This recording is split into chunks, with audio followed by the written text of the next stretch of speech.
So here we have various sharpening. This is a contraption that allows you to have the different sharpening stones. These are they're like a whetstone, they're synthetic whetstone. Then you've got your Spyderco, which is a sharpening system which just uses that angle to get the blade sharp.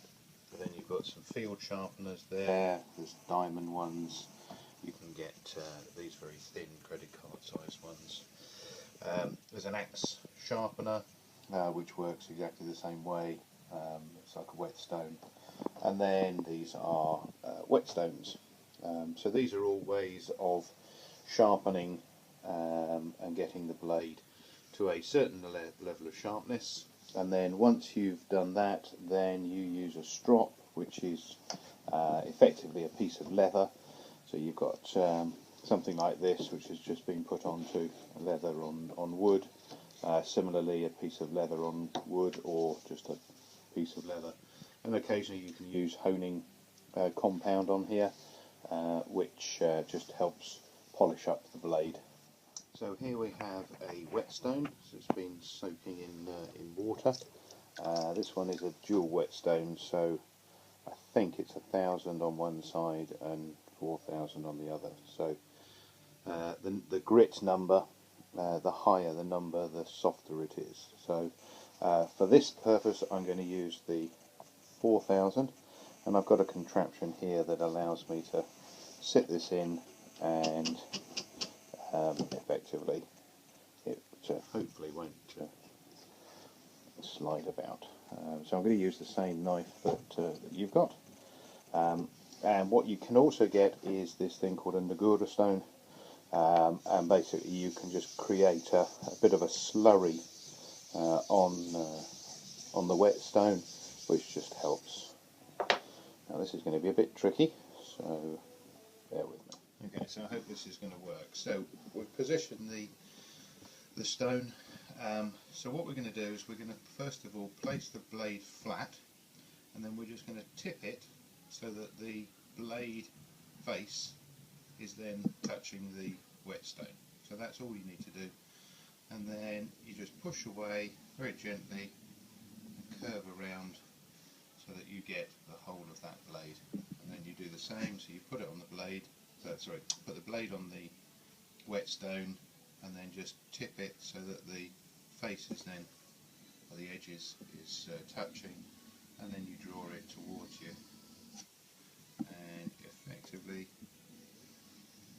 you just do that. Try and do the same number of strokes on either side, and also try and make sure that you get an even covering of the edge.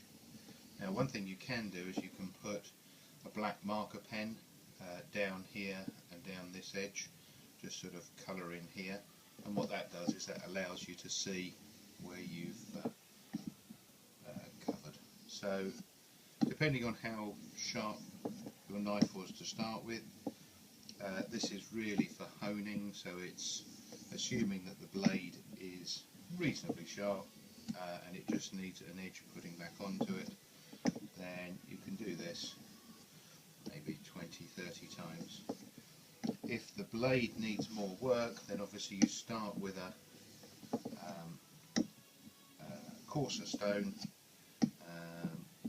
The coarser stone will take more metal off, but if you've got dinks in or little notches in here, then you might need to take those out with a coarser stone, and then work your way up. But always end with a fine honing stone like this, 4,000 or 6,000 grit, and then once you've done that, then you can move on to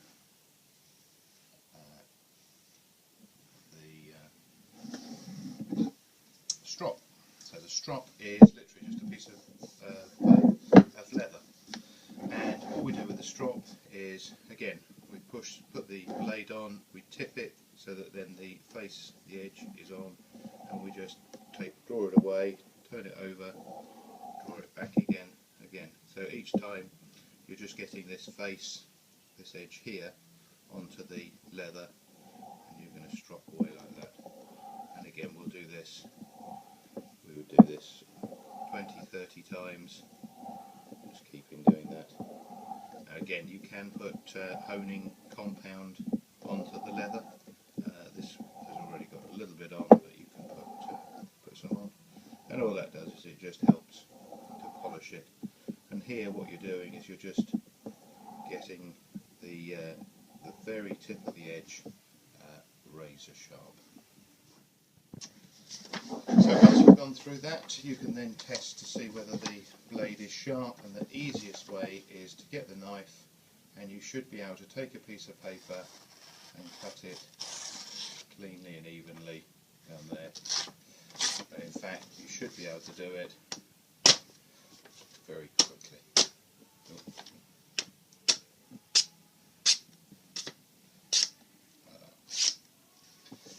And in theory, you should be able to get very, very fine pieces off. So that is now sharp enough. Again, I would probably do a little bit more on the tip, but that gives you hopefully the idea of how to sharpen the blade.